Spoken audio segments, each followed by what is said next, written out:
ప్రభునందు ప్రియమైన బాపట్ల పట్టణ ప్రజలందరికీ యేసుక్రీస్తు పరిశుద్ధ నామంలో ఉదయకాంతి వందనాలు శుభాలు తెలియజేస్తున్నాం. ఫాదర్ హయ్యర్ నూతన దేవాలయంలో క్రిస్మస్ ఉదయారాధన జరుగుతున్నాయి. మీ అందరినీ కూడా ప్రేమతో ఆహ్వానిస్తున్నాం. ఈ ఉదయారాధన మన ఆత్మీయ జీవితానికి ఎంతో మేలుకరమైనవి కాబట్టి అందరూ కూడా ఈ ఉదయారాధనలో పాల్గొని దైవదీవులు పొందాలని ప్రేమతో మనవి చేస్తున్నాం. తలలు వచ్చి ప్రార్థన చేసుకొని ఈ కార్యక్రమాన్ని కొనసాగించుకున్నాం.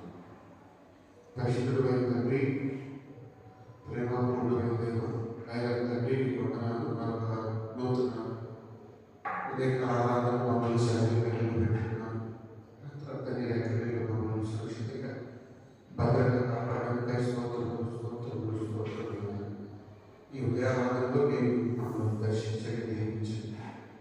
నాకు పరిచయం చేసి దాసులను సోదరి ప్రశాంతి గారిని నియమించి నాకు సహాయం తెచ్చి ఆరోగ్యాన్ని తెచ్చి విచ్చేసి విశ్వాసాలందరూ మీరు ఆత్మలో కలిసి క్రీస్తు రక్షణ ప్రణాళిక తెలుసుకుంటూ ఆయన స్వార్థం చెందుతూ ఆయన రక్తదాన్ని విమోచించబెట్టి నూతన నిబంధన ప్రజలుగా నిత్యరాజ్యానికి వారసులుగా ఈ లోకంలో జీవించినందుకు నమ్మకంగా శ్రద్ధగా జీవించడానికి ప్రవేశించి మీకు ఆయాసకరమైన మానవీయమైన ఉంటే ఒప్పుకొని విడిచిపెట్టడానికి ప్రవేశించి యేసులో నా ప్రతి పాపానికి వ్యాధిలో బాధలో దుఃఖంలో శ్రమలో కుటుంబ సమస్యలను ఆర్థిక విషయాలను ఆత్మీయ జీవితాన్ని ఏర్పరచబడి విడిచిపెట్టి పరిశుభ్రతపడి జీవించడం ప్రవేశించి తమ నుంచి మీ సరిహద్దులు ప్రార్థించే ప్రతి బిడ్డ ప్రార్థన నాన్న నుంచి ప్రభుత్వం కావాలన్నా యేసుక్రీస్తు పరిశుద్ధ నామములో వేడుకొని ప్రార్థిస్తున్నాను తండ్రి.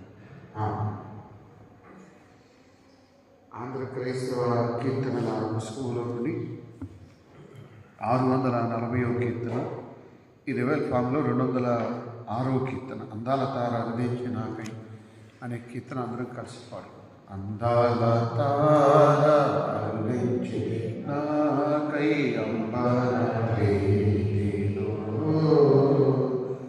అవతారము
ఎంతో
దేవా, రాజునకు నీ న్యాయ విధులను, రాజకుమారునికి నీ నీతిని తెలియచేయి.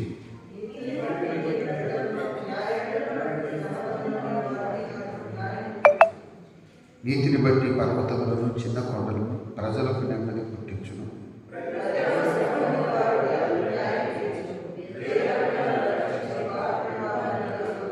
సూర్యుడు నిలిచినంత కాలం, చంద్రుడు నిలిచినంత కాలం తరవల నీటలు నియందు జనులు నియందు భయభక్తులు కలిగి ఉందురు.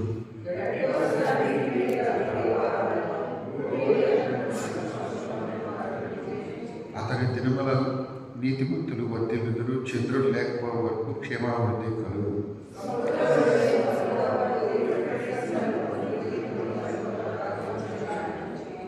అరణ్యవాసులు అతనికి లోపడుతురు. అతని శత్రువులు మను నాకెదురు.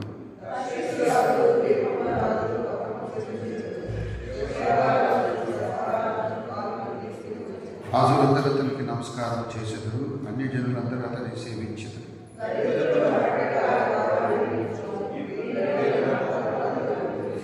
నిరుపేదల యందును పేదల యందును అతడు కనికరించును. పేదల ప్రాణం ఆయన రక్షించును.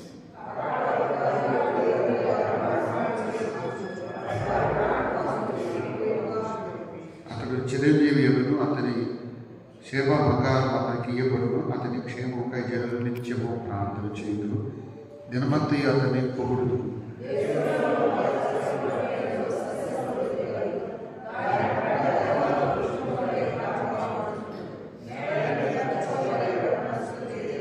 అతని పేరు నిత్యము నిలుచును. అతని నామము సూర్యుడున్నంత కాలము చిగుర్చుచుండును.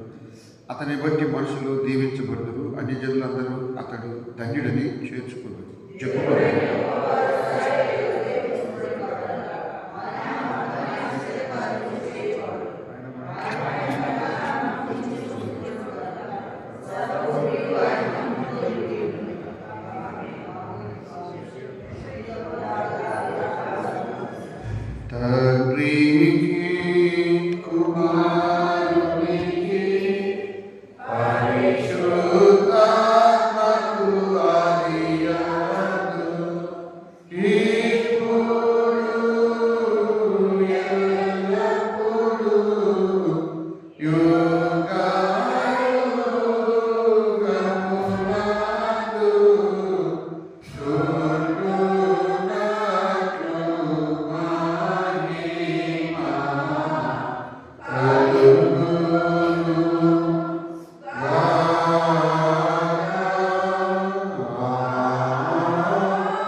కూర్చోండి. లూకా సువార్త 1వ అధ్యాయం 39 నుండి 40 వచ్చిన బొలిమేర ఇందుమతి సోదరి ఇందుమతి వచ్చి దైవ గ్రంథం చదువుతాను.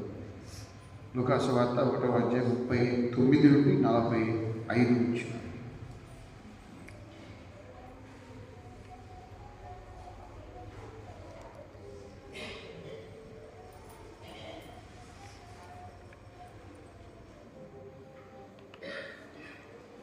ఈ దినముకై ఏర్పాటు చేయబడిన వాక్య భాగము లూకా సువార్త 1వ అధ్యాయం 39 నుంచి 45వ వచనం వరకు. ఆ దినములయందు మరియ లేచి యూదా ప్రదేశంలోని కొండసీమలోనున్న ఒక ఊరికి త్వరగా వెళ్ళి జకర్యా ఇంటిలో ప్రవేశించి ఎలిజబెత్తుకు వందనములు చేసెను. ఎలిజబెత్తు మరియ యొక్క వచనము వినగానే ఆమె గర్భములో శిశువు గంతులు వేసెను. అంతటా ఎలిజబెత్తు పరిశుద్ధాత్మతో నిండుకొనినదై బిగ్గరగా ఇట్లనెను, స్త్రీలలో నీవు ఆశీర్వదింపబడిన దానవు, నీ గర్భఫలమును ఆశీర్వదింపబడును. నా ప్రభువు తల్లి నా యొద్దకు వచ్చుట నాకెలాగూ ప్రాప్తించెను? ఇదిగో నీ శుభవచనము నా చెవిని పడగానే నా గర్భములోని శిశువు ఆనందముతో గంతులు వేసెను. ప్రభువు ఆమెకు తెలియజేయించిన మాటలు సిద్ధించును గనుక నమ్మిన ఆమె ధన్యురాలనెను. అప్పుడు దేవుడి వాక్యం దీవించి ఆశీర్వదించు.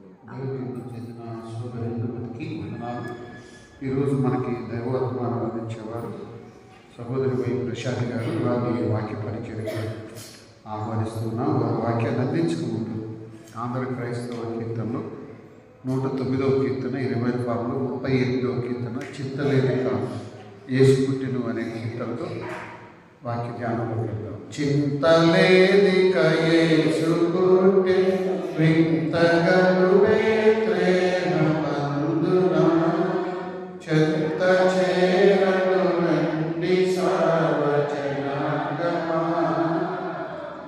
సంతసముద్రుమా చెంత చేరను రండి సర్వజనాంగమా సంతసముద్రుమా దూతదేవెను కొల్లలకుషు ఆర్తనా దివసంకు వింతగా ఖ్యాతి నీలగమారు యేసుని స్తుతులు నరించి వారు యేసుని గాంచిరి స్తుతులు నరించి చుక్కగనుకొని నాను ఎంతో మక్కువను నా ప్రభుని కనుగొనా చక్కగా బేత్లెహేముపురమునందు వచ్చి ఆముగతించిరి. చక్కగా బేత్లెహేముపురమునందు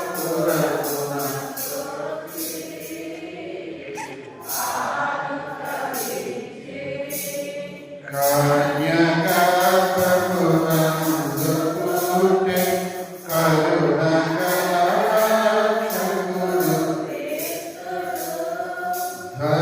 ధన్యులగుటకు రండి వేగ దీనులై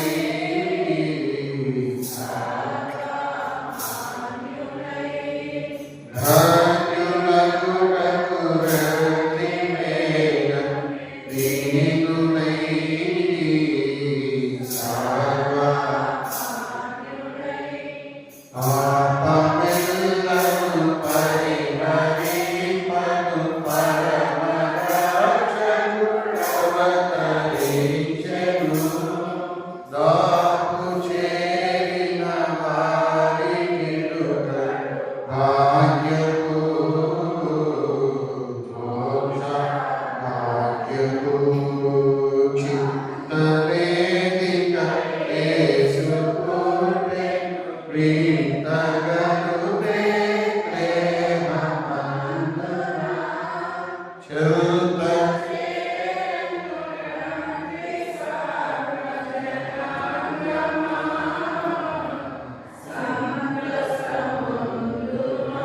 తండ్రైన దేవుని నుండి ప్రభు అయిన యేసు క్రీస్తు నుండి కృపయు సమాధానము మీకు కలుగునుగాక. ఆమేన్. దయచేసి కూర్చోండి. ప్రశాంత్ గారు.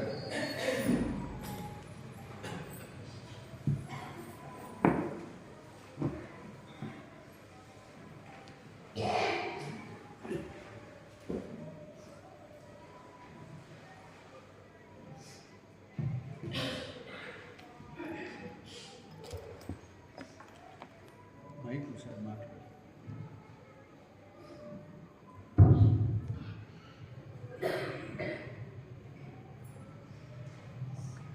మొట్టమొదటిగా మన ప్రభువును మన రక్షకుడు అయినటువంటి యేసుక్రీస్తు ప్రభు అని అతి శ్రేష్టమైన పాదములకు వందనాలు స్తుతులు స్తోత్రం చెల్లించుకుంటున్నాను. అదేవిధంగా మన ప్రభువు మరి ఈ అడ్వెంట్లో మరి చాలామందికి అవకాశాలు కల్పించారు. దాన్ని బట్టి కూడా ప్రభు వారికి వందనాలు. మరి ముఖ్యంగా మన సంఘ కాపరి గారికి ప్రత్యేకంగా వందనాలు చెల్లించుకుంటున్నాం. మరి హాజరైనటువంటి ఈరోజు ప్రార్థన హాజరైనటువంటి సంఘ పెద్దలను సంఘస్థులందరికీ కూడా దేవుని పేరిట వందనాలు చెల్లించుకుంటున్నాం. మనం ఈనాటి వాక్య భాగంలో మరి ఇందులోకి చదివి ఉన్నాము. లూకాసు వార్త 1వ అధ్యాయం 39 నుంచి 45 వచనాలు. లూకాసు వార్త 39వ అధ్యాయం 1వ అధ్యాయం 39 నుంచి 45 వచనాలు. ఆ దినమయందు మరియ లేచి యూదా ప్రదేశంలోని కొండసీమలో ఉన్న ఒక ఊరికి వెళ్ళి త్వరగా వెళ్ళి జకర్యా ఇంటిలో ప్రవేశించి ఎలిజబెత్కు వందనము చేసెను. ఎలిజబెత్ మరియ యొక్క వందన వచనం వినగానే ఆమె గర్భంలో ఉన్న శిశువు గంతులు వేసెను. ఇక్కడ మనం గమనించినట్టయితే మరి మనకందరికీ కూడా సంతోషంగా ఉంటుంది. కొండ సీమ, పచ్చని చెట్లలో ఆనందానికి స్వచ్ఛమైన గాలితో మరి ఒక మంచి ప్రదేశానికి మరియ బయలుదేరినట్టుగా మనం ఇక్కడ చూస్తున్నాం. ఎంతో సంతోషకరమైనటువంటి విషయం. మరి త్వరగా వెళ్ళి అని ఉంది. త్వరగా వెళ్ళినట్టు మనం అనుకుంటాం, మనం బయలుదేరగానే 1 గంటకో 2 గంటలకో అక్కడ చేరుకొని ఉంటుంది అనుకుంటాం ఆ కొండ సీమ ప్రాంతానికి. కానీ ఆ కాలంలో వాహనాలు లేవు కాబట్టి దాదాపుగా నజరేతు నుంచి బయలుదేరింది మరియమ్మ ఈ కొండసీమ ప్రాంతానికి అక్కడికి 90 మైళ్ళ దూరం, అంటే కాలినడకన 3 రోజుల ప్రయాణం. అలాంటి ప్రయాణాన్ని ఎన్నుకొని మరియమ్మ ఎలిజబెత్ కొరకు అక్కడికి వెళ్ళినట్టుగా మనం చూస్తూ ఉన్నాం. మరియమ్మ గారు మరి ఇంటిలోకి జకర్యా, యాజకుడైనటువంటి జకర్యా గారి ఇంటిలోకి ప్రవేశించి ఎలిజబెత్ గారికి వందనం చేయగానే ఎలిజబెత్ గర్భంలో ఉన్నటువంటి ఆ శిశువు గంతులు వేశాడు. అంటే లోకరక్షకుడు మరియమ్మ గారి గర్భంలో ఉండగా ప్రభువు నా చెంతకు వచ్చాడు, ఆయనకు నేను మార్గాన్ని సరాలం చేయాలి, ఆయన గురించి లోకానికి నేను తెలియజెప్పాలి అన్నటువంటి ఆ యొక్క విషయం మరి ఈ బాప్తిస్మ యోహానుకి తెలుసు కాబట్టి, అంటే దేవుని చేత ప్రణాళికలో వీళ్ళు ఏర్పాటు చేయబడ్డారు కాబట్టి అక్కడ ఆ శిశువు గంతులు వేయడం జరిగింది. ప్రభువు వచ్చాడు. మరి ఇక్కడ ఎలిజబెత్ గర్భంలో ఈయన గంతులు వేస్తున్నట్టుగా మనం ఇక్కడ చూస్తున్నాం. అంటే ఇక్కడ 2 స్త్రీలు మనకు కనబడుతున్నారు. ఒకళ్ళు ఎలిజబెత్, వృద్ధురాలు, గర్భం ఉడిగిపోయినటువంటి స్త్రీ. రెండవ వారుగా మరియమ్మ తల్లి. మరి ఆమెను చూస్తే చాలా చిన్న వయసు, తెలియని వయసు, టీనేజర్ అనమాట, 10th క్లాస్ ఏజ్, 15 years అని కొంతమంది రచయితలు పేర్కొన్నట్టుగా కూడా మనం చూస్తున్నాం. అంటే ఇంకా ఆటపాటలోనే ఉండేటటువంటి ఏజ్, ఈ విషయాన్ని ఏమి తెలియకపోవచ్చు. అటువంటి మరియమ్మ గర్భాన్ని దేవుడు పరిశుద్ధంగా ఎన్నుకొని లోకరక్షకుని మన కోసం ఆమె ద్వారా మనకి అనుగ్రహించినట్టుగా మనం ఇప్పుడు చూస్తున్నాం. మరి ఈ 2 స్త్రీలను మనం గమనించినట్లయితే ఒకసారి మొట్టమొదటిగా ఎలిజబెత్ గారి గురించి కొన్ని విషయాలు తెలుసుకున్నాం. ఎలిజబెత్ అనే మాటకి అర్థం ఏంటి అని అంటే దేవుని ఆరాధించినది. ఎలిజబెత్ అంటే దేవుని ఆరాధించినది. మనకందరికీ తెలుసు, ఈమె జకర్యా భార్య, యాజకుని భార్య కాబట్టి తన జీవితకాలం అంతా కూడా దేవుని సన్నిధిలోనే గడిచినట్టుగా చూస్తూ ఉన్నాం. రెండవదిగా అహరోను సంతతికి చెందినది. అహరోను ఎవరు? ప్రధాన యాజకుడు కాబట్టి యాజకుని కుటుంబం నుంచి వచ్చింది. మనకి ఈ 1వ అధ్యాయంలో చదివినట్లయితే ఈ ఎలిజబెత్ గురించి ఆమె అహరోను కుమార్తెలలో ఒకటి అని రాసింది. కాబట్టి యాజక కుటుంబం నుంచి వచ్చింది కాబట్టి ఆమె చిన్నప్పటి నుంచి కూడా దేవుని సేవలో జీవించినట్టుగా మనకు తెలుస్తుంది. లేవీ గోత్రికురాలు. లేవీలు అంటే దేవాది దేవుని ఏర్పాటు చేసుకున్నటువంటి దేవుని సేవకులు. ఆ లేవీ గోత్రంలో నుంచి వచ్చింది ఈ ఎలిజబెత్. అలాగే ఆమె యొక్క విషయాలు తెలుసుకున్నట్టయితే హెబ్రోనులో జన్మించింది. మరి దేవుని భయం కలిగి విశ్వాసం గల స్త్రీ, దేవుని సేవ చేసుకుంటూ దేవుని భయంలో చిన్నప్పటి నుండి కూడా పెరిగినటువంటి స్త్రీ ఆ యాజకుడైనటువంటి జకర్యాకు భార్య అని కూడా మనకి తెలుస్తుంది. విశ్వాసం గల స్త్రీ అనడానికి ఇక్కడ నిదర్శనం ఏంటంటే 1వ అధ్యాయంలోనే కొన్ని వచనాలు చదివితే మనకి అర్థమవుతుంది. ఆలయంలో దేవుని ఎదుట జకర్యాకు కనబడి, నీ భార్యైన ఎలిజబెత్ నీకు కుమారుడు కలను, అతనికి యోహాను పేరు పెట్టుదువు అని చెప్పినప్పుడు మరి ఎప్పటి నుంచో యాజక వృత్తి చేస్తున్నాడు జకర్యా. కానీ దేవుని ప్రభువు దూత మాట్లాడినప్పుడు ఆయన విశ్వాసం చూపలేకపోయాడు, భయపడ్డాడు, తొందరపడ్డాడు. కొద్దిగా అల్ప విశ్వాసం అనేది ఆయన ఎదిరించినట్టుగా మనం చూస్తున్నాం. ఏమంటున్నాడంటే 1వ అధ్యాయంలో చివరి కింద 18వ వచనం చూసినట్లయితే, ఇది నాకు ఎలాగో తెలియను, నేను ముసలివాడను, నా భార్యను బహుకాలం గడిచినదై ఉన్నది అని అంటున్నాడు.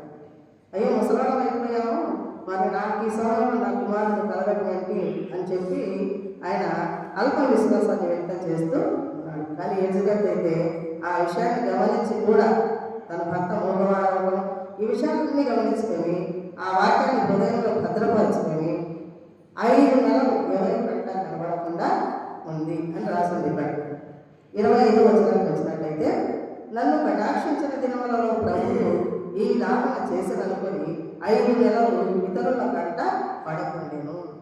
అంటే ఆ యొక్క దేవుని ఎప్పటి నుంచి ఆమె విశ్వాసంతో సేవిస్తుంది కాబట్టి ఆ వాక్యాన్ని హృదయంలో దాచుకొని మరి చాలా జాగ్రత్తగా మరి దేవుని ప్రణాళిక చొప్పున ఆ బిడ్డను కంటానికి దేవుని వాక్యాన్ని హృదయంలో నింపుకొని ఎవరికంటే పడకుండా జాగ్రత్త పడుతూ వచ్చినట్టుగా మనం ఇక్కడ చూస్తున్నాం. అంతేకాకుండా వీరిద్దరి గురించి కూడా దేవుడు ఏమని చెప్పాడు? 6వ వచనాన్ని మనం గమనిస్తే జకర్యాను ఎలిజబెత్ గురించి వీరిద్దరు ప్రభువు యొక్క సకలమైన ఆజ్ఞల చొప్పునను న్యాయ విధుల చొప్పునను నిరపరాధులుగా నడుచుకొనుచు దేవుని దృష్టికి నీతిమంతులై ఉండుని. కాబట్టి ఎలిజబెత్ను మనం గమనించినట్లయితే నిరపరాధులుగా అదేవిధంగా నీతిమంతురాలుగా కూడా మనం ఇక్కడ దేవుని ద్వారా చెప్పబడినట్టుగా మనం చూస్తూ ఉన్నాం. కాబట్టి చాలా విశ్వాసరాలు, నీతిమంతురాలు, నిరపరాధిగా కూడా ఆమె దేవుని చేత ఆశీర్వాదం పొందినట్టుగా మనం ఇక్కడ చూస్తున్నాం. మరి జకర్యా అల్ప విశ్వాసాలు మనం ఇక్కడ చూసినట్టుగానే ఎలిజబెత్ అయితే ఎంతో విశ్వాసంతో దేవుని వాక్యాన్ని హృదయంలో దాచుకుంది. అంటే తనకి గర్భం వచ్చింది, బిడ్డ కంటాను అనే విశ్వాసంతో ఆమె జీవించింది. ఆనాడు మనం మన పితరులను ఒకసారి జ్ఞాపకం చేసుకున్నట్లయితే అబ్రహాం గారి విశ్వాసాన్ని వ్యక్తం చేశాడు. కానీ మరి శారా విషయానికి వచ్చేటప్పటికి ఆమె నవ్వుకుంది దేవుని మాట విని. గర్భం గుడిపోయినటువంటి వృద్ధురాలైనటువంటి నేను సంతానాన్ని పొందుతానా అని చెప్పి దేవుని మాట విని కూడా నవ్వుకుంది. అంటే అక్కడ తన యొక్క అల్ప విశ్వాసం అనొచ్చు, అవిశ్వాసం అనొచ్చు వ్యక్తం చేసినట్టుగా మనం ఇక్కడ చూస్తున్నాం. కాబట్టి దేవుని సన్నిధిలో సేవలో ఉన్నప్పటికీ కూడా మనం ఎంతో జాగ్రత్తగా దేవుని విషయంలో మరి విశ్వాసాన్ని కోల్పోకుండా ఉండేవారుగా ఉండాలి. కాబట్టి ఇక్కడ ఎలిజబెత్ ఎంతో విశ్వాసంతో జీవించినట్టుగా మనం చూస్తున్నాం. అదేవిధంగా 41వ వచనంలో చూస్తే ఈమె పరిశుద్ధాత్మను పొందుకున్నటువంటి స్త్రీగా మనం గమనించగలం. 41వ వచనం, ఎలిజబెత్ పరిశుద్ధాత్మతో నిండుకున్నది బిగ్గరగా ఇట్లనే, స్త్రీలలో నీవు ఆశీర్వదింపబడిన దానివు, నీ గర్భఫలమును ఆశీర్వదింపబడను. అంటే పరిశుద్ధాత్మ నిండుకుందంటే దేవుని యొక్క కృపా వరవది. కాబట్టి ఎంతో పరిశుద్ధరాలైతేనే, లేకపోతే మరి ఎంతో ఆమె నీతిమంతురాలైతేనే పరిశుద్ధాత్మ తన దగ్గరికి వస్తుంది. కాబట్టి పరిశుద్ధాత్మతో నిండుకున్నది అక్కడ మరియమ్మను ఆశీర్వదించినట్టుగా చూస్తూ ఉన్నాం. అంటే ఆ పరిశుద్ధాత్మ నిండుకుంది అంటే దేవుని కృప ఆమె మీద ఉందని అర్థం. మరి ఆనాడు బహుకాలం గడిచినదై అనేటటువంటి ఒక పదం ఇక్కడ ఉంది 18వ వచనంలో. సంతు లేకుండా ఉంది, సంతానం లేకుండా ఉంది. ఆనాటి కాలంలో సంతానం లేకుండా ఉన్నటువంటి వారిని ఎంతో నీచంగా, హీనంగా చూసేవాళ్ళు. సూటి మాటలు మాటలతో కూడా హింసించేవాళ్ళని మనకు తెలుసు. హన్నా పెనిన్నాల గురించి మనం ఒకసారి ఆలోచిస్తే మరి హన్నా సంతానం లేనందుకు పెనిన్నా వల్ల చాలా వేదన, బాధ అనుభవించింది. సూటిపోటి మాటలతో చాలా దుఃఖాన్ని కూడా అనుభవించినట్టుగా మనం అందరికీ తెలుసు. కాబట్టి ఆ విధంగా తను ఆ సంఘంలో ఎంతో వేదన, బాధ కూడా అనుభవించినట్టుగా ఈ యొక్క ఎలిజబెత్ గురించి మనం ఆలోచించవచ్చు. కానీ ఆమె ఆ ముసలితనంలో కూడా, వృద్ధాప్యంలో కూడా దేవుని మాటను నమ్ముకుంది. కాబట్టి మరి ఎంతో విశ్వాసంతో తను గర్భాన్ని మరి సంతానాన్ని దేవుని చిత్తం చొప్పున మన భూలోకానికి ఇవ్వడానికి ఆమె ఇక్కడ ఒప్పుకున్నట్టుగా మనకి తెలుస్తుంది. అదేవిధంగా మరి ఈమె దేవుని చిత్తాన్ని గ్రహించినదై ఉంది. దేవుని చిత్తాన్ని గ్రహించినట్టుగా ఉంది. 43వ వచనం ఒకసారి చదివితే దేవుని చిత్తాన్ని ఎలిజబెత్ గ్రహించినట్టుగా ఉంది. నా ప్రభువు తల్లి నా యొక్కకు వచ్చుట నాకెలాగో ప్రార్థించను అని అంటుంది. అంటే ప్రభు అయినటువంటి యేసుక్రీస్తు వారు ఈ లోకానికి అనుదరిస్తారన్నటువంటి విషయం మరి ఎలిజబెత్ గ్రహించినదై ఉంది. అందుకోసం తాను కనేటటువంటి కుమారుడు ఆ మార్గాన్ని సరళం చేయవలసిగా ఉన్నటువంటి విషయం, అంటే దేవుని చిత్తాన్ని గ్రహించినటువంటిదిగా తెలుసుకుంది. కాబట్టి నా ప్రభువు తల్లి నా యొక్కకు వచ్చుట నాకేలాగో ప్రార్థించను అని ఆ విధంగా చెబుతూ ఉంది. కాబట్టి ఎలిజబెత్ గారిని మనం గమనించినట్టయితే మరి దేవుని సేవలో ఎంతో మరి నీతి నిజాయితీతో ఆయన యొక్క సేవ చేసుకున్నట్టుగాను, మరి దేవుని చిత్తాన్ని గ్రహించినట్టుగాను, ఎంతో గొప్ప విశ్వాసంతో దేవుని సన్నిధిలో మరి జీవించినట్టుగా కూడా తెలుస్తుంది. అందుకనే నీతిమంతురాలైనటువంటి వృద్ధురాలు అయినప్పటికీ కూడా నీతిమంతురాలైనటువంటి ఆమె గర్భాన్ని దేవుడు ఎన్నుకొని తన యొక్క మార్గాన్ని సరళం చేయడానికి ముందుగా బాప్తిస్మం ఇచ్చి యోహాన్ని ఆమె గర్భం ద్వారా మన భూమి మీదకి పంపినట్టుగా మనం చూస్తూ ఉన్నాం. అందుకని ఆమెను గురించి చెబుతున్నప్పుడు మత్తయి 11:11 మత్తయి సువార్త 11వ అధ్యాయం 11వ వచనంలో స్త్రీలు కలిగిన వారిలో బాప్తిస్మం ఇచ్చి యోహాను కంటే గొప్పవాడు పుట్టలేదని నిశ్చయముగా మీతో చెబుతున్నాను అనే మాట మనం గమనించవచ్చు.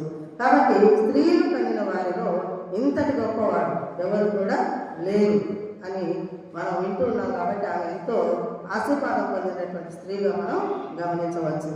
అంతేకాకుండా 8వ రోజు సున్నతి చేయడానికి ఆలయానికి బాప్తిస్మం ఇచ్చి యోహాను తీసుకువెళ్ళినప్పుడు ఆ పితరులు అక్కడ ఉన్నటువంటి పెద్దలందరూ కూడా జకర్యా అన్నటువంటి పేరు పెడదాము అని అందరూ నిశ్చయించుకుంటారు. కానీ ఆమె మాత్రం జకర్యా అని పెట్టద్దు, యోహాను అని పెట్టమని చెబుతుంది. అంటే జకర్యా అంటే యెహోవా జ్ఞాపకము చేసుకుని అని అర్థం. యెహోవా మమ్మల్ని ఎప్పుడో జ్ఞాపకం చేసుకున్నాడు అంటే నన్ను ఎప్పుడో జ్ఞాపకం చేసుకున్నాడు. అలాగే మరి బాప్తిస్మం ఇచ్చు యోహాను అంటే అర్థం ఏంటంటే యెహోవా తాను. కాబట్టి ఎప్పుడో జ్ఞాపకం చేసుకున్నాడు.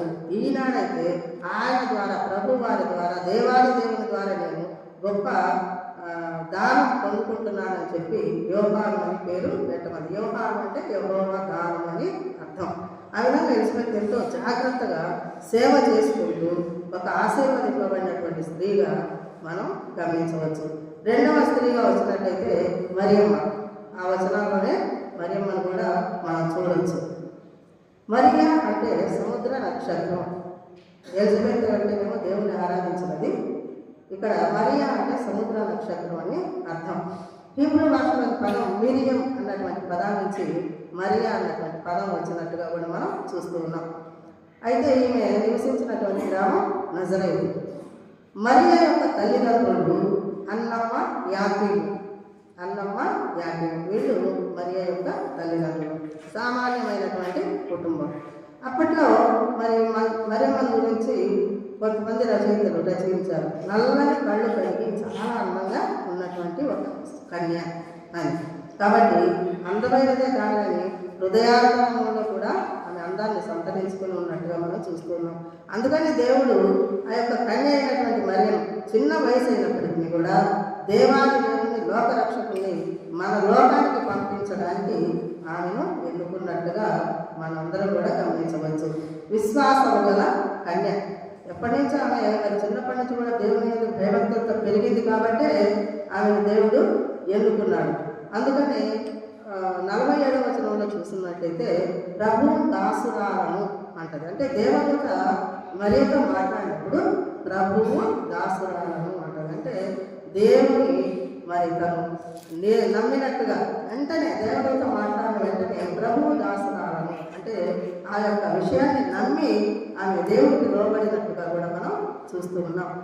38వ వచనం. అందుకు మరియా ఇదిగో ప్రభువు దాసురాలను నీ మాట చొప్పున నాకు జరుగును కాక అని అనేను. కాబట్టి ఎంతో విశ్వాసం ఉంటేనే మనం అలా మాట్లాడగలుగుతాం. కాబట్టి అటువంటి మరియా దేవునికి లోబడిందంటే దూత 400 సంవత్సరాల తర్వాత మొట్టమొదటిగా జకర్యాతో ఆ తర్వాత మరియమ్మతో కూడా మాట్లాడినట్టుగా మనం చూస్తున్నాం. యోసేపుతో కూడా మరి ఎన్నో సంవత్సరాల తర్వాత దేవుని దర్శనం జరిగింది. దేవునితో మాట్లాడుతూ ఉంటే ఆమె ఆలోచించింది కానీ అంటుంది. అందుకని ప్రభువు దాసురాలను అంటే దేవుడు ఏదో ప్రణాళిక చొప్పునే నాతో మాట్లాడుతున్నాడు అన్నటువంటి విషయాన్ని గ్రహించింది కాబట్టి దేవుని చిత్తాన్ని గ్రహించింది కాబట్టి దాసురాలని అని చెప్పి ఆయన ఆమె దేవుని సన్నిధిలో లోబడుతూ ఉంది. ఆయన చిత్తానికి ఒప్పుకుంటూ ఉంది. మరి పురుషుని ఎదుగున్నటువంటి కన్య. మరి నేను గర్భం ధారిస్తే సమాజంలో ఎలా తలెత్తుకోగలను? ఆనాటి కాలంలో అయితే మరి చిన్న బిడ్డ ఏమైనా లోపం ఉన్నటువంటిదే తెలియదు. మరి గర్భవతి అని తెలిస్తే తప్పనిసరిగా రాళ్ళతో కొట్టి చంపేటటువంటి శిక్ష అక్కడ ఉంది. మరి ఇక్కడ మరియను గమనిస్తే తన ప్రాణానికి కూడా తెగించింది. తన ప్రాణాన్ని లెక్క చేయలేదు. దేవాది దేవుని ఈ లోకానికి అందించడానికే తను ముందుకు సాగినట్టుగా దేవుని చిత్తాన్ని గ్రహించినట్టుగా కూడా మనం చూస్తూ ఉన్నాం. 28వ వచనం ఒకసారి గమనించినట్టయితే దయాప్రాప్తురాలా అంటాడు దేవుడు. అంటే దేవుని దయను పొందుకున్నటువంటి బిడ్డగా మనం ఇక్కడ మరియను చూడవచ్చు. దయాప్రాప్తురాలా నీకు శుభం, ప్రభువు నీకు తోడై ఉన్నాడని చెప్పాము.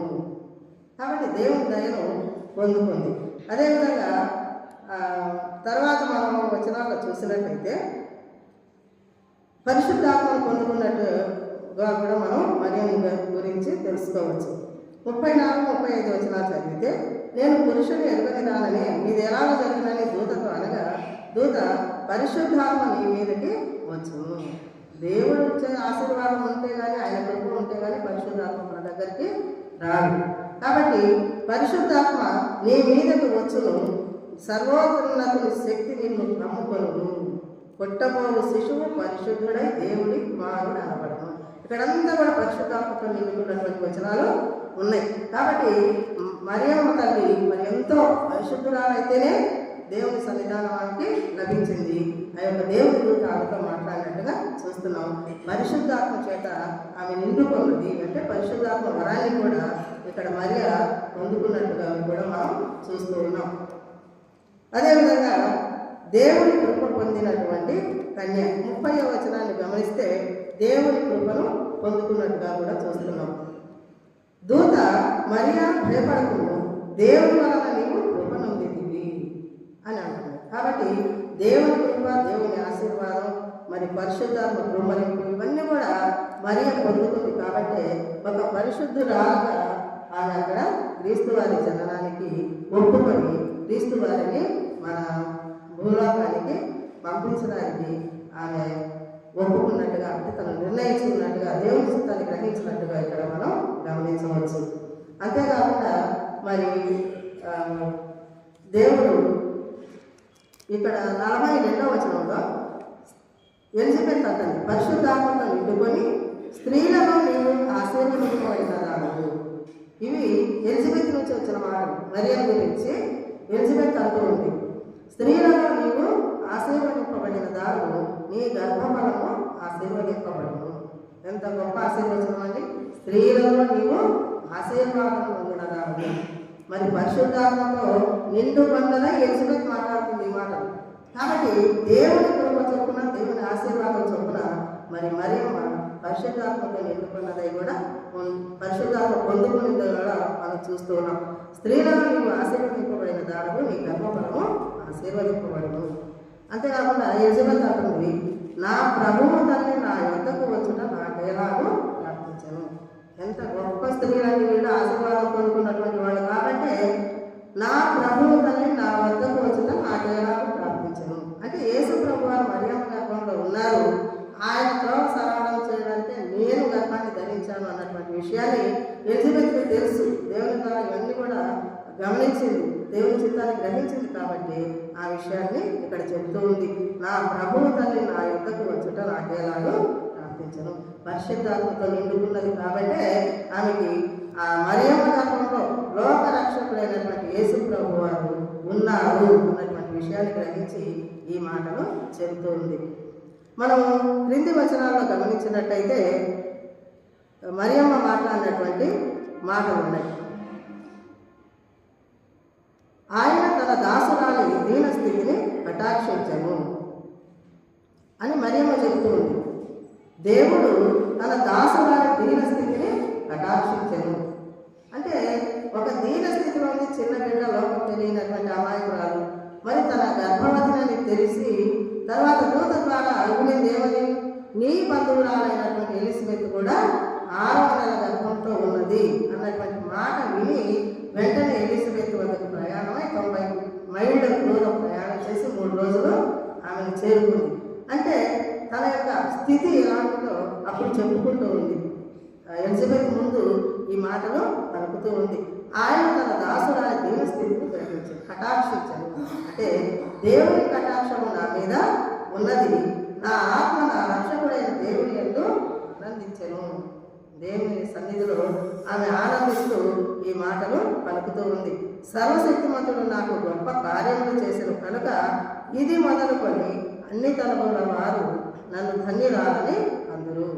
ఇది మొదలుకొని అన్ని తరముల వారు నన్ను ధన్యురాలని అందరూ. ఈనాటికి కూడా, ఆనాటి నుండి ఈనాటికి మనమందరం కూడా మరియను ధన్యురాలు, దయాప్రాప్తురాలు అని స్త్రీలలో ఆశీర్వదింపబడినటువంటి దానం అని చెప్పి మనం కూడా పలుకుతూనే ఉన్నాం. ఇటువంటి శుభవచనాలను కూడా తన హృదయంలో దాచుకొని ఆనాడు ఎలిజబెత్ ముందు ఆమె పరిశుద్ధాత్మను నిండుకున్నదై మాట్లాడినట్టుగా కూడా మనం చూస్తూ ఉన్నాం. ఇక్కడ మరి ఇంకొక విషయం చెప్పి ఆయనకు భయపడి వారి మీద ఆయన కనికరము తరతరములు ఉండును. ఆయనకు భయపడి వారి మీద దేవుడికి ఎవరంటే ఇష్టం అంటే దేవాది దేవుడు మనకు చెప్పాడు, ఆయన ఎందు భయభక్తులు కలిగి ఉండి వినయ విధేయతలు కలిగి ఉండి భయంతో వణుకుతూ జీవించినప్పుడే దేవుడు మనల్ని ఆశీర్వదిస్తాడు. ఆ విధంగా ప్రభువు సన్నిధిలో భయంతో వణుకుతూ జీవించిన వారంటే దేవుడికి కూడా చాలా ఇష్టం. అదే మాట ఇక్కడ మరి మనకి తెలియజేస్తూ ఉంది. ఆయనకు భయపడి వారి మీద ఆయన కనికరము తరతరములు ఉండును. దేవుని సన్నిధిలో ఎల్లప్పుడూ కూడా మనం భయపడుతూ వణుకుతూ జీవించాలన్నటువంటిది దేవుడు కోరుకుంటూ ఉంటాడు. అదే మాట మరియ పలికినట్టుగా కూడా మనం చూస్తూ ఉన్నాం. ఒకసారి కీర్తనలు 9వ అధ్యాయంలో 1-2 వచనాలు చదువుకొని మనం ముగించుకున్నాం. కీర్తనలు 9వ అధ్యాయం 1-2 వచనాలు.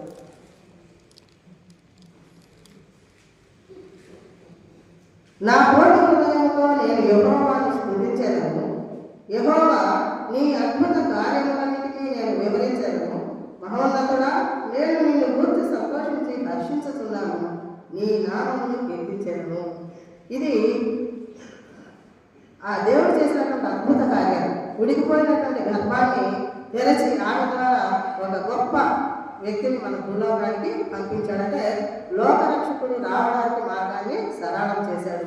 అదేవిధంగా పరిశుద్ధమైనటువంటి మరియ గర్భాన్ని ఎన్నుకొని ఆమె ద్వారా లోకరక్షకుడిని లోక పాపాన్ని మోసుకు వెళ్ళేటటువంటి మరి గొర్రె పిల్లలు ఆ దేవాది దేవుని మన మధ్యకు పంపిన మరియను కూడా వారిద్దరి ఎడల చేసినటువంటి పరిశుద్ధమైనటువంటి గర్భాన్ని ఎన్నుకొని మరియ ద్వారా లోకరక్షకుడిని మనకి పంపించాడు. కాబట్టి వారిద్దరి గురించి ఆలోచించినప్పుడు ఈ వాక్యాలు చదవాలని నాకు అనిపించింది.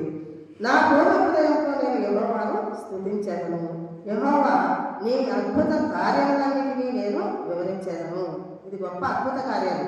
ఉడికిపోయిన గర్భాన్ని తెరవడం, అదేవిధంగా పురుషుని ఏదోకుండా మరి పరిశుద్ధాత్మక గర్భాన్ని మరి ధరించడం అన్నటువంటి విషయాలు ఆ దేవాది దేవునికి సాధ్యం, కానీ ఈ లోకంలో ఎవరికల్లా అవదు.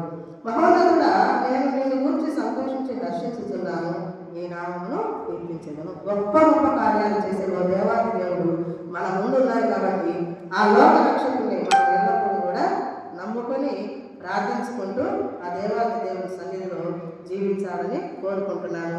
అదేవిధంగా ఈరోజు ఈ యొక్క ఆశీర్వాదం పొందిన ఈ 7 స్త్రీల గురించి మనం ఎల్లప్పుడూ జ్ఞాపకం చేసుకుంటూ అటువంటి ఆశీర్వాదాలు మనందరం కూడా అందుకోవాలని కోరుకుంటూ ముగిస్తున్నాం. దేవుడు ఈ చిన్ని వారిని దీవించుకున్నాక.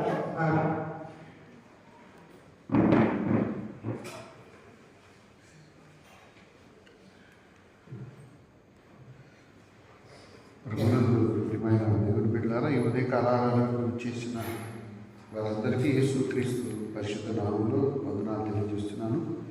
దైవగ్రంథం చదివిన సోదరి ఇందుమతి గారికి వందనాలు తెలియజేస్తున్నాను. చక్కని వర్తమానం అందించిన సహోదరి వై ప్రశాంత్ గారికి కూడా సంఘపక్షాన వందనాలు తెలియజేస్తున్నాను. దేవుడి వారికి మంచి ఆరోగ్యం క్షేమించి సేవలు తెలియజేయనుగా. ఈరోజు మనకి టీ మరియు స్నాక్స్ సిద్ధపరిచిన వారు దారా యేసురత్నం, సోదరి సంతోషి, కార్తీక్, వారి కుటుంబ సభ్యులు, వారికి కూడా సంఘపక్షాన వందనాలు తెలియజేస్తున్నాను. ఈరోజు ముఖ్యంగా మనకి క్యారల్స్, మనం అనేక గృహాలకు వెళ్తూ ఉంటాం. వచ్చేవారందరూ తప్పనిసరిగా చలి ఎక్కువగా ఉంది, అందరూ ఆరోగ్యం కూడా ముఖ్యం. కాబట్టి క్యాప్లు కానీ స్వెటర్లు కానీ తీసుకురావడం, మరీ చిన్నపిల్లల్ని కొంచెం నియంత్రించండి. పిల్లలకి ఏదైనా బలహీనత రావచ్చు, నిద్రపోయి ఆగవచ్చు. చెప్పాను, ఒక అబ్బాయి తప్పిపోతే అర్ధరాత్రి వచ్చి నల్లేదు. ఇక రెండవది, ఈ టీ స్నాక్స్ క్రమంగా ఎవరైనా ఇచ్చిన పలహారాలు అవి జాగ్రత్తగా ఎందుకు పంచాలంటున్నానంటే, గడిచిన సంవత్సరం ఒక యవనస్తుడి చేతిలో పెట్టెత్తంటే 3 లాక్కున్నారు, 3 వదిలిపెట్టారు, అవి నేలపాలైపోయాయి. ఒకసారి ఒకేసారి 10 మంది చేతులు పెట్టారు, 10 మంది వాళ్ళు తినదేమో కానీ మొత్తం కిందే ఉన్నాయి. ఇలాంటి ఉండకుండా ఉండాలంటే క్రమంగా పంచేది రోజుకి 2, 3 రోజులు 6 నియమిస్తే చక్కగా పంచుతారు, వ్యర్థం కాదు. మరొకటి, ఒక ఇంటికి వెళ్ళి ప్రార్థన చేసేటప్పుడు కొంతమంది ఇంట్లో, కొంతమంది రోడ్డు మీద అట్లా ఉండదు. అందరూ ఆ ఇంటికి వెళ్ళి శుభ్రం చెప్పి వారి కొరకు ప్రార్థన. ఇప్పుడు 4, 5 పాడేది వేరు, అందరు కలిసి పాడేది వేరు. అది ఆ గృహానికి దీవెన. కాబట్టి ఈ రోజు నుంచి ఈ క్యారల్స్ మొదలవుతాయి. ఈరోజు ఇటువైపు దేవప్రసాద్ గారి గృహం నుండి మొదలై, కాబట్టి అందరూ ఏ సమయం 7, 10 నిమిషాల ముందే ఉన్నా తప్పేం కాదు. అందరూ పెద్దలాడారండి. అందరూ కూడా వస్తూ ఆరోగ్య విషయంలో ఈ చలి కాబట్టి జాగ్రత్తలు తీసుకోండి. రేపు ఉదయం డాక్టర్ దేవప్రసాద్ గారు వాక్యం చెబుతారు. యథావిధిగా ఉపవాస ప్రార్థన ఉంటుంది. రేపు ఆలూరు జోసెఫ్ గారి ఇంట్లో ప్రేయర్ ఉంది, ఉన్నా కానీ ఉపవాస ప్రార్థన ఉంటుంది. అది అందరూ గుర్తుపెట్టుకోవాలి. అక్కడ ప్రార్థన ఉందని ఇది ఆగదు. అక్కడ మొదలుపెట్టి పాస్టర్ గారికి అప్పచెప్పి ఉపవాస ప్రార్థన కొనసాగుతారు. ఇంకేమైనా ఉన్నాయా? తలలో వచ్చి ప్రార్థన చేసుకుంటాం.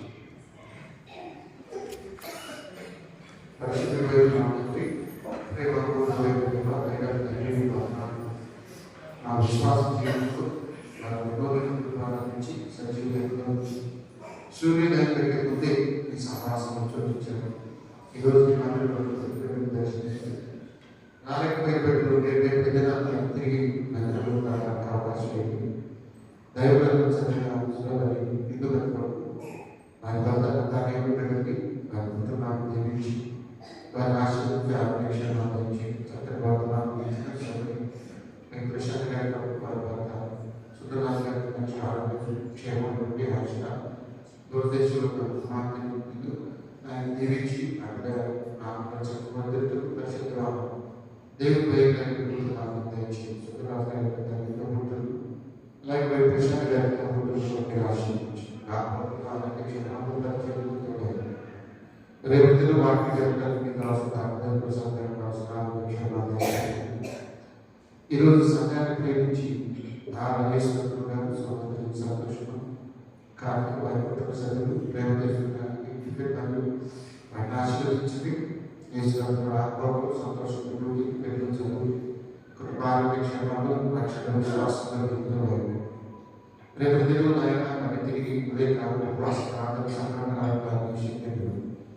ఈరోజు అనేక గృహాలను వెళ్తున్నాం. మాకంటే ఈ సరిగ్గా క్రిస్మస్ దినాల్లో ఆశీర్వాదం అవసరం, ఆర్థిక విషయాలు, ఆరోగ్య విషయం, ఆ కుటుంబంతో దేవుళ్ళు రావడానికి రక్షించబడటానికి మాతో మరి సంఘవిస్తులందరికీ చిన్నపిల్లలు, స్త్రీ పురుషులు, పెద్దలు మరి చలికాలం కావాల్సిన ఆరోగ్య క్షేమాల నుంచి కాపాడుతూ వారిని ప్రార్థన చేస్తున్నాను. ప్రేమలు పరిశుభ్రంగా మా సంఘాలకి మీరు దీవించి కుటుంబాల ప్రతి ఒక్కరికి కావాల్సిన అక్షేమం తెచ్చింది. చలికాలం తోడు సభ్యులు సండే స్కూల్ వృద్ధులు, పెద్దలు ప్రతి వారిని దీవించి దూరదేశాల వాళ్ళ క్షేమం ఉద్యోగ బాధ్యతలు వెళ్ళొచ్చేవాళ్ళు కూలి పనులు కావచ్చు, జీవనోపాధి చేసే పనులు దీవించి ఎవరి బిడ్డలకు వచ్చే అవకాశం ఉద్యోగం కావచ్చు, వివాహం కావచ్చు, వివాహం అయ్యే వారిని ఎంతో మంది నిరీక్షిస్తున్నాను. ఆయన బిడ్డలు ఇచ్చి కొరత తెలుసుకొని వెళ్ళిపోతున్నాను. అలాగే ఆయన ఒకరికి ఒకరు లేక జీవించి జీవితంలో మీ తండ్రి కంటే ఒకరు కావాలి. వృద్ధాప్యుల మేలుపడే వ్యాపారాలను దూరపరచాలి, శారీరక బాధ్యతలు దూరపరచాలి. ముఖ్యంగా ఎక్కువ మంది జలుబులు, జ్వరాలు, టైఫాయిడ్ కలిగి డేంగ్యూ బాధపడుతున్నారు. హఠాత్ మరణాలు అధికమవుతుంది కావాలి. ప్రయాణ మార్గాల బిడ్డలకు భద్రత దయచేయడానికి ఆయన వచ్చే ఆత్మ సీరియస్ క్రిస్మస్ ఆరోగ్య మాసంగ కార్యక్రమాలు అమలు పెద్దలు గౌరవించి 70 సంవత్సరాల పైబడిన గౌరవించిన గ్రామం చక్కగా అందరూ కలిసి స్థుతించినారు. మరి ఎక్కడెక్కడ ఉన్న పిల్లలందరూ వచ్చి తల్లిదండ్రులు గౌరవించి అందరూ కలిసి గౌరవించి అందరూ మళ్ళీ వచ్చే సంవత్సరం 2026 కలుసుకోవడానికి అవకాశం దయచి కుటుంబాల మధ్య తల్లిదండ్రులు బిడ్డలు అన్నదమ్ముల మధ్య ఐక్యతలు ప్రేమ ఈ సీరియస్ క్రిస్మస్ ప్రతి ఇంట్లో వృద్ధులందరూ తీసుకొచ్చి చర్చలో కూర్చోబెట్టి ప్రార్థించారు. మరి మంచి ప్రేమ లేకపోతే మరి ఇప్పటి వరకు పిల్లలు బిడ్డలు ఎక్కడ కొంచెం అవసరాలు ఉన్నాయి కాబట్టి బిడ్డలు ప్రేమ ప్రార్థన చేస్తున్నాం. దైవం మా తండ్రి మా సంఘటనలో హాస్పిటల్లో ఆపదలో ఉన్న వ్యాధి బాధలు వారిని స్వస్థపరిచే ఆరోగ్యం వచ్చి ఈ రాష్ట్రంలో జయకర్ గారు అల్లుడు ఆయన కృష్ణ కష్టకాలంలో నడవాలంటే కావాల్సిన ఆరోగ్యం క్షేమం తిరిగి ఇంటికి రావాలి ప్రభుత్వం చేయమని రవి వచ్చే కార్యక్రమాన్ని స్వస్థపరచమని తిరిగి డ్యూటీకి పెరిగే క్షేమం ప్రారంభిస్తున్నాం.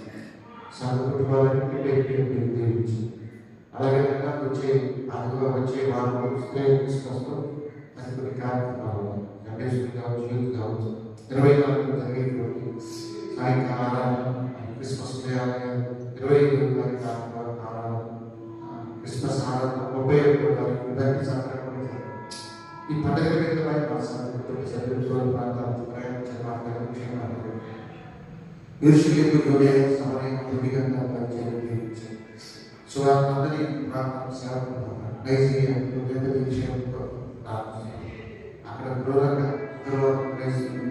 నేనంతా చదువుతున్నాను. అనేక చోట్ల చాలా హింసపడుతున్నాను.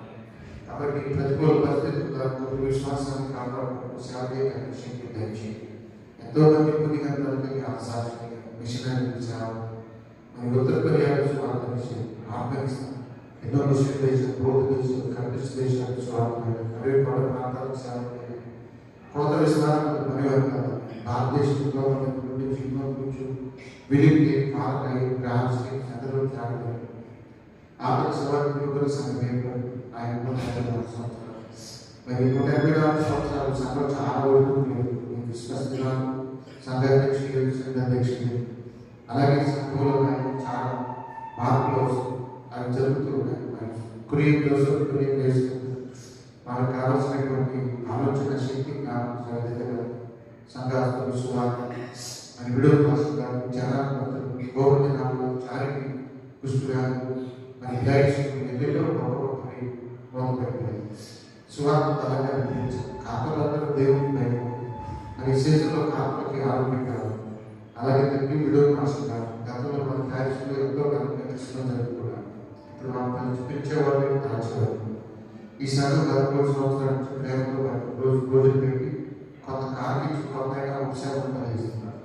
దీనిలో దూరపడే బిడ్డలు సహాయం చేసే బిడ్డలు మరి సహకారం అందించే బిడ్డలు శ్రమించేవాళ్ళు దీవించి ఈ చిత్రవైపు వచ్చే వాటిలో ఆ కార్యక్రమం నిర్వహించడానికి మాకు అవకాశం అనుభవంతో ధరించింది.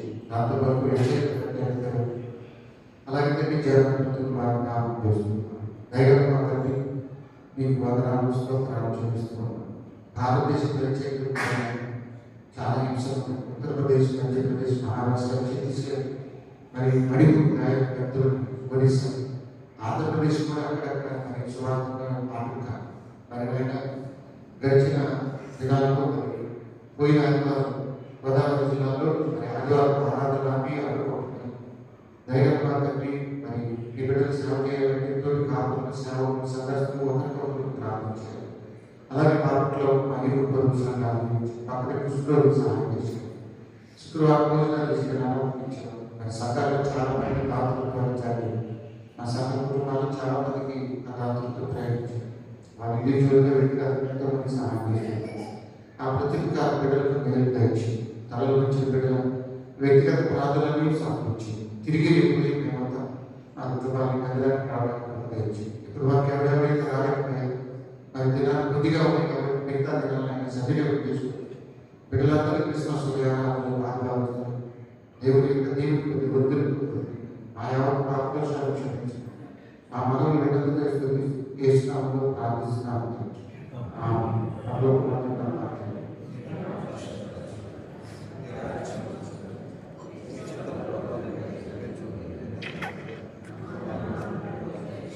మహిళ ప్రార్థన చేసిన వారిని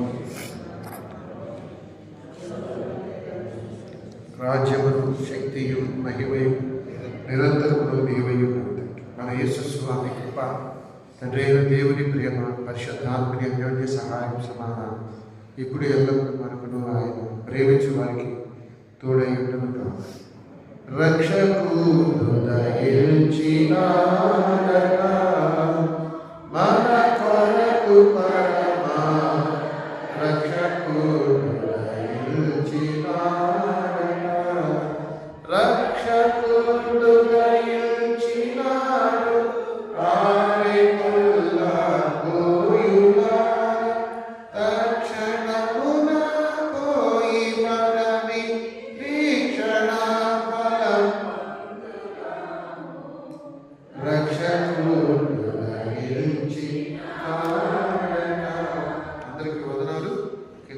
టీ మరియు స్నాక్స్ ఇద్దరు తీసుకొని వెళ్ళండి. సాయంత్రం 7 గంటల కంటే కొంచెం ముందుగానే వస్తే చర్చిలో పాట పాడుకొని ప్రార్థన చేసుకొని బయలుదేరదాం. అలాగే ఇంకా ఉదయకాలం టీ కానీ స్నాక్స్ కానీ ఇచ్చే ఖాళీలు ఏమంటే సుందరరాజు గారిని కలిసి ఆ ఖాళీలు మీకు అవకాశం ఉంటే టీ మరియు స్నాక్స్ ఇవ్వడానికి ప్రయత్నం. అందరికీ వదనాలు. రేపు ఆలోచన గారు మనకి ఏదో పెడతాడు, భోజనం పెడతాడు, స్నాక్స్ ఇస్తాడు. కరెక్ట్ చెప్పండి. అమ్మాయిలు రేపు భోజనం పెడతామన్నారు. ఆయన అడగండి, అసలు ఆయన అడగండి. ఏమ్మా రేపు మీకేమన్నా కాదు కమలాబాయ్, అసలు ముందు ఆయన ఆలోచన ఎందుకు కనుక్కోండి. మళ్ళీ చెప్పండి కదగా, నిన్న అన్నా ఒక 20 మందికి పంపుతాడు అన్నాడని. నేను మీరు ఉపవాసం కదా, తర్వాత సాయం మీకు అక్కడికి పంపిస్తాను ఏదో ఒకటి అన్నాడు.